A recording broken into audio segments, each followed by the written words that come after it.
বুকের ভিতরে অনেক কষ্ট লাগছে। আমি একটাই ইয়া করবো যাতে ফিলিস্তিনের উপর আমাদের দেশের সরকার একটা যুদ্ধ ঘোষণা করে এবং এই যুদ্ধে যাতে পুরা ইসরায়েলকে মুসলিম বিশ্ব একেবারে ধসিয়ে দিতে পারে ইনশাআল্লাহ। মুসলিম বিশ্ব নেতাদের প্রতি সবারই বার্তা থাকবে যে যারা যারা এরকমের বর্বরতা চালাচ্ছে এদের সবার ফিলিস্তিনের পক্ষ হয়ে আমাদের সবাইকে এখানে অংশগ্রহণ করা, আমরা দেশে যারা আছি আর সবার পক্ষ থেকে যে যেভাবে পারে সহযোগিতা করা ফিলিস্তিনের পক্ষে।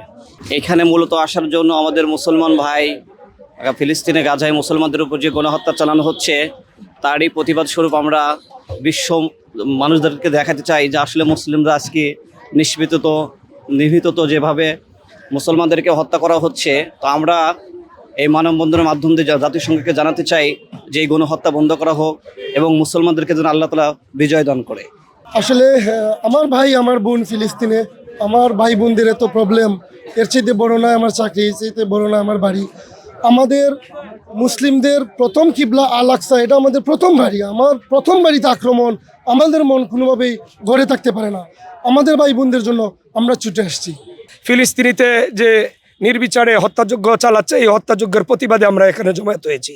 আমরা তাদের থেকে বার্তা নিব যে ফিলিস্তিনের জন্য আমরা সামনে কি করতে পারি, কি দিক নির্দেশনা আসে। প্রয়োজনে যদি ইসলামিক স্কলার এবং বাংলাদেশের যে সমস্ত ব্যক্তিবর্গ এখানে একত্রিত হবে, ওনারা আমাদেরকে যেই দিক নির্দেশনা দেবে ওই দিক নির্দেশনা অনুযায়ী আমরা সামনে চলব। আমি মাননীয় সরকার মহোদয়কে, ডক্টর ইউনূসকে বলতে চাই যে আমাদেরকে যাতে ফিলিস্তিনিতে যাওয়ার জন্য অনুমতি দেন এবং আমরা এই নৃশংস হত্যাকারী ইসরায়েলের বিরুদ্ধে জিহাদ ঘোষণা করতে চাই। আমাদের জীবন দিতে আমাদের কোনো আপত্তি নেই। আমরা ইনশাআল্লাহ মুসলমানের পাশে থেকে আমরা জিহাদ করে আল্লাহর সান্নিধ্য লাভ করতে চাই।